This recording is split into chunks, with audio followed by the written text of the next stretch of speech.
السلام علیکم ورحمۃ اللہ وبرکاتہ۔ ناظرین اکرام، آج کی اہم ویڈیو ہے، اس ویڈیو کو مکمل دیکھیے گا اور زیادہ سے زیادہ لوگوں تک شیئر کیجیے گا۔ یہ جو بہن بتا رہی ہیں، ان بہن کی باتوں کو غور سے سنیے گا اور زیادہ سے زیادہ لوگوں تک شیئر کرنے کی کوشش کیجیے گا۔ پہلے آپ اس ویڈیو کو مکمل سنیے۔ السلام علیکم۔ خودکشی کو بزدلی کہتا رہا جو عمر بھر، خودکشی کو بزدلی کہتا رہا جو عمر بھر، آج اس کو کیا ہوا جو خودکشی اچھی لگی۔ آج میں آپ کے سامنے کسی وائرل ٹاپک پر بات نہیں کرنے آئی، آج میں آپ کے سامنے سماج کی ایک ایسی کڑوی حقیقت کے بارے میں بات کر رہی ہوں جو رونگٹے کھڑے کر دیتی ہے۔ آج میں آپ سے بات کرنا آئی ہوں جھارکھنڈ کے مسجد کے ایک ایسی امام صاحب کی جنہوں نے خودکشی کر لی۔ یہ امام صاحب نے خودکشی نہیں کری، یہ مولانا شہباز انصاری نے خودکشی نہیں کری، یہ قوم کی بے غیرتی ہے جو مر چکی۔ بے غیرت قوم کون ہوتے ہیں؟ مسجدوں کے امام، جن کے پیچھے ہم نماز پڑھتے ہیں، جو ہمیں گائیڈ کرتے ہیں، جو ہمیں دین دنیا کے بارے میں بتاتے ہیں۔ اور جناب، پہلے عدالتیں نہیں ہوا کرتی تھیں، پہلے پارٹیاں نہیں ہوا کرتی تھی، پہلے ٹوٹل جو سیاست تھی وہ مسجدوں سے کری جاتی تھی۔ مسجدوں کی جو کمیٹیاں ہوتی ہیں وہ علاقے کے اندر جتنے مسئلے مسائل ہوتے تھے اس کو دور کرا کرتی تھی۔ اور آج یہ حال ہے کہ ہماری مسجدوں کے امام خودکشی کر رہے ہیں۔ آپ کو معلوم ہے کہ جھارکھنڈ کے جن مولانا صاحب نے خودکشی کری ان کی عمر کتنی تھی؟ ماتر 31 سال۔ وہ مولانا تھے، کوئی بزنس مین نہیں تھے۔ ان کی خودکشی کا جو ایک سبب نکل کر آیا وہ نکل کر آیا قرض، ادھار۔ گلی محلوں کی مسجدیں تو ہم بنا لیتے ہیں، خوبصورت مسجدیں بناتے ہیں، لامحدود پیسہ خرچ کرتے ہیں، لیکن ان مسجدوں میں جب امامت کرنے کے لیے اماموں کو ہائر کرا جاتا ہے تو ان کی تنخواہیں گاؤں میں، دیہات میں، قصبوں میں 6,000، 5,000، 4,000 سے زیادہ نہیں ہوتی، اور ہم مولاناؤں کو ایک نماز پڑھانے کا ٹول بنا کر رکھ دیتے ہیں کہ نماز پڑھانے کا ٹول ہے۔ محلے والے چندہ خوری کرتے ہیں اور امام کی تنخواہ پہنچاتے ہیں۔ وقف بورڈ جو کہا جاتا ہے کہ ہندوستان میں سب سے امیر ترین پراپرٹی میں شمار ہوتا ہے، اس وقف بورڈ کے انڈر میں بھی پوری ہندوستان کی مسجدوں کی امام نہیں آتے، اور جو امام آتے بھی ہیں ان کو صحیح سے تنخواہ نہیں دی جاتی۔ 2-2، 3-3 سال سے ان کو بھی تنخواہیں نہیں ملی۔ قرض کے دبے کچلے یہ امام خودکشی کر لیتے ہیں اور سوسائڈ نوٹ میں لکھتے ہیں کہ میری بیوی کا خیال رکھنا، ان کے لیے دعا کرنا، میرے بچوں کے لیے دعا کرنا۔ یہ امام صاحب جن کے بچے بھی چھوٹے چھوٹے اسکول میں بھی نہیں پڑھتے، ایک ایسا بندہ جو ہمیں نماز پڑھا رہا ہے، اللہ کی طرف سیدھا راستہ بتا رہا ہے، وہ خودکشی کر لیتا ہے، تو قوم کے لیے اس سے زیادہ خوفناک منظر کوئی ہو ہی نہیں سکتا۔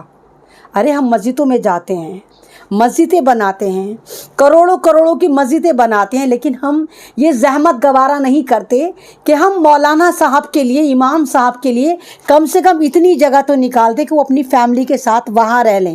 ایک 2x2 کا دڑبہ بنا کے اس کا حجرے کا نام دے کے مولانا صاحب کو اس میں فکس کر دیا جاتا ہے، اور وہاں بھی پوری ان پر نظر رکھی جاتی ہے کہ مولانا کس سے بات کر رہے ہیں، مولانا مسجد سے کیوں گئے۔ بھلا ہم فل فلیج 5-6 ہزار روپلی دے کے مولانا کو اپنا غلام سمجھنے لگتے ہیں۔ ارے جب آپ مسجدیں بنا رہے ہیں، کروڑوں کروڑوں اس پر خرچ کر رہے ہیں، تو کیا ایسا نہیں ہو سکتا کہ تمام مسجدوں کے اندر 2 روم سیٹ مولاناؤں کے لیے بنایا جائے تاکہ وہ اپنی فیملی کو وہیں رکھ لیں؟ لعنت ہے سسٹم پر، ہمارے سماج پر، اور شرم آنی چاہیے ان لوگوں کو جو خود کو مسلمان کہتے ہیں۔ مولانا صاحب کی فیملی، آپ یقین کریں گے کہ مولانا صاحب کی فیملی، ان کی بیوی، ان کے 2 چھوٹے بچے حالات کی تنگی کی وجہ سے اپنے میکے جمشید پور میں رہ رہی تھی، ماں کے گھر رہ رہی تھی شادی کے بھی بعد۔ شادی کس لیے کرتا ہے انسان؟ ساتھ رہنے کے لیے کرتا ہے، پریوار بنانے کے لیے کرتا ہے نا۔ اور یہ جتنے بھی مسجدوں کے میں مولاناؤں کو دیکھتی ہوں، مسجدیں دیکھتی ہوں، ان میں 2x2 کا دڑبہ بنا کر حجرے کا نام دے کر اس کو عزت بخشی جاتی ہے۔ مولاناؤں کے لیے کوئی اہتمام نہیں ہوتا کہ مسجدوں میں ان کے لیے گھر بنا دیے جائیں۔ کیوں؟ وہ کہ سعودی جا رہے ہیں، وہ کیا آؤٹ آف کنٹری جا رہے ہیں، جو وہ چھوٹے سے دڑبے میں رہیں گے؟ اتر پردیش کے امام اگر دلی میں آ رہے ہیں تو وہ دڑبے نما حجرے میں رہتے ہیں، اور یہ خودکشی کا سلسلہ چل پڑا ہے۔ بلا ہمارے امام اگر خودکشی کر رہے ہیں تو یہ فکر ہے، ہمارے لیے سوچنے کی بات ہے۔ اس سے پہلے ایک خودکشی، ایک بہت خطرناک خودکشی میں نے دیکھی تھی پہلے لاک ڈاؤن میں، جب ایک امام صاحب جو مظفر نگر کے رہنے والے تھے، ان کے اوپر بھی اتنا قرض ہو گیا تھا، 4 یا 5 بچے تھے اور وہ اپنے بچوں کو کھانا کھلانے میں اسمرتھ تھے، لوگ ان کی مدد نہیں پہنچا رہے تھے اور انہوں نے خودکشی کر لی۔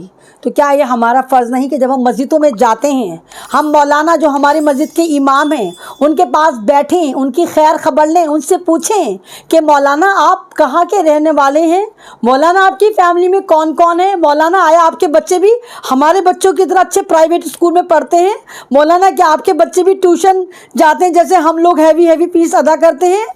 مولاناؤں کے لیے ہم اتنے فقیر کیوں ہو گئے؟ کیوں ہم ان کی پریشانی نہیں سمجھ پا رہے؟ کیوں ہم نے ان کو ایک طرح کا ہزاری کر کے مولانا بنا دیا، 2000 دے دیے، 3000 دے دیے، 4000 دے دیے؟ کیا ہمارا ضمیر گوارا نہیں کرتا کہ جس امام کے پیچھے جس کو ہم اتنی عزت سے 5 بار دیتے ہیں، ہم فجر ظہر اثر مغرب عشاء میں مولانا کو مولانا سمجھتے ہیں اور اس کے بعد ان کو ٹول کٹ سمجھ کے ان کے حجرے ان کے دڑبے میں چھوڑ آتے ہیں؟ کیا یہ ہمارا فرض نہیں بنتا کہ ہم معلوم کریں کہ ہماری مسجدوں کے امام کی کنڈیشن کیا ہے، ہماری مسجدوں کے مؤذن کی کنڈیشن کیا ہے؟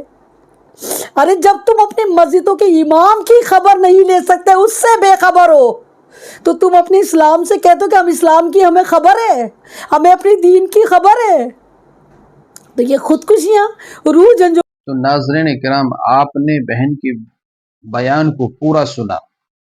یہ جو بتا رہی ہیں میرے بھائیوں اور دوستوں، کیا حق ہے، کیا سچ ہے، اس کے تعلق سے آپ کمنٹ باکس میں کمنٹ کر کے اپنی رائے ضرور پیش کریں اور اس ویڈیو کو زیادہ سے زیادہ لوگوں تک شیئر کریں۔ ناظرین کرام، اگر ان باتوں کو ہم سمجھیں گے اور اس پہ فکر کریں گے، کوشش کریں گے، تو انشاءاللہ ہم سب کے حالات اچھے ہو جائیں گے، درست ہو جائیں گے۔